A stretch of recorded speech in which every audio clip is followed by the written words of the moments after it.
നമുക്ക് ഇടുക്കി കരിമണ്ണൂരിൽ പോകാം. കരിമണ്ണൂർ പഞ്ചായത്ത് ഭരണം ഇടതുമുന്നണിക്ക് നഷ്ടമാകുന്നു. എബിൻ ജോസ് വിവരങ്ങൾ നൽകാനുണ്ട്. എബിൻ, കരിമണ്ണൂർ ഇടതുമുന്നണിക്ക് നഷ്ടമാവുകയാണല്ലോ, കരിമണ്ണൂർ പഞ്ചായത്ത് ഭരണം. ഗോപി, LDFിന്റെ സിറ്റിംഗ് സീറ്റാണ് ഇപ്പോൾ UDF പിടിച്ചെടുത്തിരിക്കുന്നത്. നിലവിൽ 14 അംഗ ഭരണസമിതിയിൽ UDFന് 7-ഉം LDFന് 6-ഉം ഒരു സ്വതന്ത്രനുമാണുള്ളത്. ഈ സ്വതന്ത്രൻ്റെ പിന്തുണയോടുകൂടിയായിരുന്നു LDF ഭരണസമിതി ഭരണം നടത്തിക്കൊണ്ടിരുന്നത്. എന്നാൽ ഇനിയുള്ള അവിശ്വാസമൊക്കെ വരുമ്പോൾ ഈ സ്വതന്ത്രൻ്റെ നിലപാട് നിർണായകമാകും. പക്ഷേ ഭരണസമിതിയിൽ UDFന് നിർണായക ഭൂരിപക്ഷമായി 7 അംഗങ്ങളുടെ ഭൂരിപക്ഷത്തിലേക്ക് എത്തിയിരിക്കുന്നു. അതോടൊപ്പം തന്നെ സ്വതന്ത്രൻ അനുകൂലിച്ചാൽ വലിയ ഭൂരിപക്ഷത്തിൽ UDFന് ഭരണത്തിലേറാൻ സാധിക്കും. നിലവിൽ LDF ആണ് ഭരിച്ചുകൊണ്ടിരിക്കുന്നത്. അതോടൊപ്പം തന്നെ സ്വതന്ത്രൻ്റെ പിന്തുണയോടുകൂടിയാണ് ഭരണം മുന്നോട്ട് കൊണ്ടുപോകുന്നത്.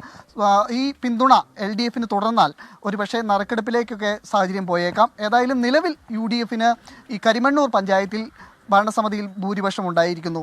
ഗോപി.